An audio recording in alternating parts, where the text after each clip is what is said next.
дар дораи сазовор истиқбол гирифтани ҷашни фархундаи миллат 30-умин солгарди истиқлолияти давлатии ҷумҳурии Тоҷикистон дар ноҳияи Ванҷи вилояти мухтори Кӯҳистони Бадахшон раванди корҳои ободониву созандагии вусъати тозаро ба худ касб намудааст. сохтмони силсила пулҳои мошингузар дар ҷамоатҳои деҳоти Ҷовидону Техар ва водии Язгуломи ноҳияи Ванҷ аз таваҷҷуҳи давлату ҳукумати мамлакат ба ин хиттаи паҳлавонхези Тоҷикистон дониста мешавад. дар дораи лоиҳаи мустаҳкам намудани инфраструктураи муҳим ҷиҳати таъмини устуворӣ зидди хатарҳои табиӣ сохтмони 9 пул дар болои рудхонаҳои ноҳияҳои Ванҷу Рӯшон бо суръату сифати баланд татбиқ мешавад. аз шумораи кӯпрукҳои мазкур як адади он дар ноҳияи Рӯшон ба истифода дода шуда дар қисмати бештари иншоди ҳудуди ноҳияи Ванҷи вилояти мухтори Кӯҳистони Бадахшон корҳои сохтмонӣ ҷараён дорад, зеро бештари пулҳои мазкур кӯҳнаву фарсуда гарида барои ҳаракати нақлиёт мушкилоти зиёдеро барои сокинон пеш меовард. маблағгузори пулҳои сохташаванда Бонки умумии ҷаҳонӣ ба ҳисоб рафта фармоишгар Вазорати нақлиёти ҷумҳурии Тоҷикистон аст. барои бунёди кӯпрукҳои мазкур 76 миллион сомонӣ ихтисос дода шуда паймонкори лоиҳаро мутахассисону пулсозони соҳибтаҷрибаи корпоратсияи хитоӣ оид ба сохтмони роҳҳо ва пулҳои ҷумҳурии мардуми Чин ба зимма дорад. корҳои пулсозӣ аз соли 2020 инҷониб шурӯъ гардида дар радифи бунёди пулҳои ҳозиразамон ду тарафи соҳили дарё соҳилбандӣ шуда то ин ки иншоот солҳои сол аз офатҳои табиӣ дар канор бошанд. аз ҷониби ширкати роҳу пулсозӣ роҳҳои ба пул пайвастшаванда ба масофаҳои муайян таъмиру таҷдид мешаванд ки ба ҳаракати мунтазами нақлиёт дар ноҳияи Ванҷ мусоидат менамояд.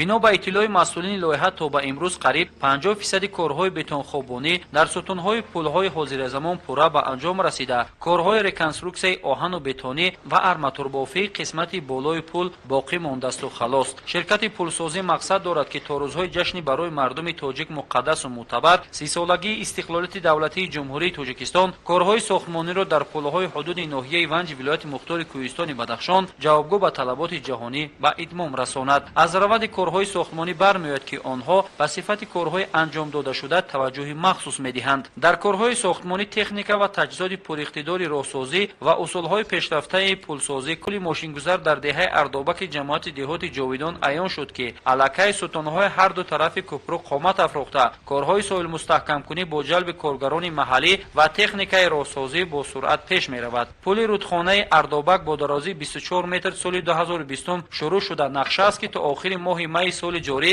корҳои сохтмонӣ ба поён расад. ин дарёчаи шуху беқарор ҳамасола дар фасли тобистон ҳам ронандагону ҳам сокинони ин рӯсторо ба шабзиндадорӣ мувоҷеҳ намуда боиси бедорхобии мардум гардидааст. баъди мавриди истифода қарор гирифтани кӯпруки зебову замонавӣ ин мушкилот комилан аз байн хоҳад рафт. дар ҳудуди ҷамоат бо сохтмонҳои иншоотҳои калони давлатӣ низ ҷараён доранд ки то ҷашни истиқлолияти давлатиамон мо яке аз кӯпрукҳои мошинагард ки солҳои дароз гузаштани мардуми сокинони Ванҷи болоро мушкилоти зиёд меовард дар деҳаи Ардобак ба истифода медиҳем.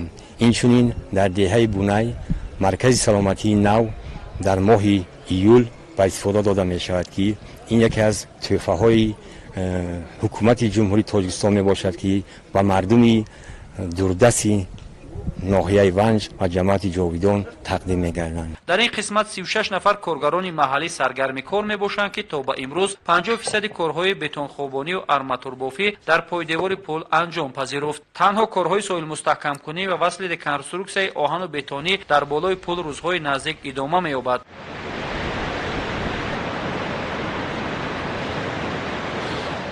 дар ҷамоати деҳоти Техар бошад 4 пул дар болои 3 дарёча ва оби саркаши Ванҷоб пули калонтарин бо дарозии 60 метр аз ҷониби пулсозони чиноӣ дар ҷараён аст. аллакай дар пойдевори пули мазкур корҳои зеризаминӣ хотима ёфта корҳои арматурбофӣ дар пойдевори иншооти калонтарин тибқи нақша пеш меравад. дар пул 15 нафар коргарони ҷамоати деҳоти Техар бо кор таъмин шуда соҳиби маоши хуб мебошанд.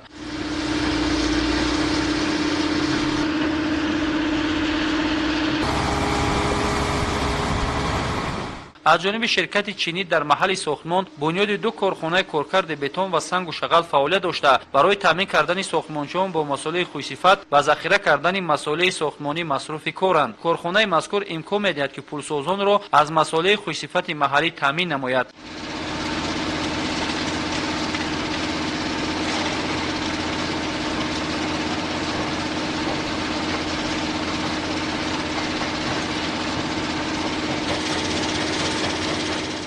صفت کارهای انجام داده شده زیر نظارت قطعی متخصصان بانک جهانی قرار داشته هر عملی که انجام داده می شود حتما از مد نظر متخصصان داخلی و خارجی گذرانده شده تا انشاد بنیادشونده با صفت و جوابگو به طلبات سطح جهانی تطبیق گردد. این روند کار فرمایشگر و وظیفه‌دار می‌سازد که در کارهای سازندگی و بنیادکاری با مسئولیت بلند کار گیرد. در پل بالای دریای ونجاب که جماعت دهات تخر را با دهه‌های قسمت ونج بالا پیوند می‌نماید از ماه می سال گذشته ادامه کرد. از بس که دریاچه‌های جماعت دهات تخر در فصل تابستان از میار مقرری آبشان زیاد شده به حرکت نقلیات مشکلات ایجاد می‌سازد. بنیاد چنین پل‌های حاضر زمان عین مدعا است. این همه آبادکاری از دستگیری اساسگذار صلح و وحدت ملی پیشوای ملت پرزیدنت جمهوری تاجیکستان محترم امامعلی رحمان نسبت باشندگان این سرزمین دلالت می‌کند. در جماعت دهات تخر بنیاد 4 کوپرک کلانی автомобилгард байни деҳаҳои техар ва сед бо дарозии 11 метр,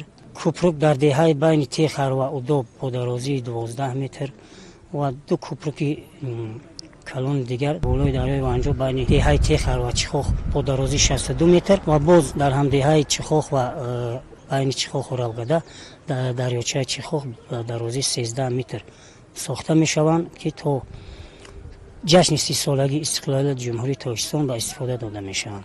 Аз ҳисоби сокинони ҷамоат то амрӯза 59 нафар ҷавонони мо ба кор дар ҳамон кӯпрукҳо қабул карда шуданд. پل دهه چخوخ که سالهای شوروی ساخته شده است گذاره کردن اتومبیل‌های بارکش توسط این پل غیر امکان بود. در نتیجه فعالیت طولانی کوپرک مذکور تعمیر طلب گردیده به حرکت نقلیات مانع پیش می آورد. اکنون بعد مورد استفاده قرار گرفتن پل‌های مذکور دلخواه نقلیات بارکش می تواند از بالای کوپرک‌های زمانوی حرکت نماید. در پل دهه اودا باشد کارمندان تهجویی به کارهای آرماتور بافی در بالای کوپرک مشغول کار می باشند. احتمال می رود که در روزهای جشن وحدت ملی این پل ماشینگذار زیبا و زمانوی به استفاده داده شود. درازی پل مذکور 24 متر و پهنایش باشد 7 متر را تشکیل می دهد. راههای به پل پیوست شونده نیز تحت و هموار گردیده تنها کارهای ساحلبندی باقی مانده است و خلاص.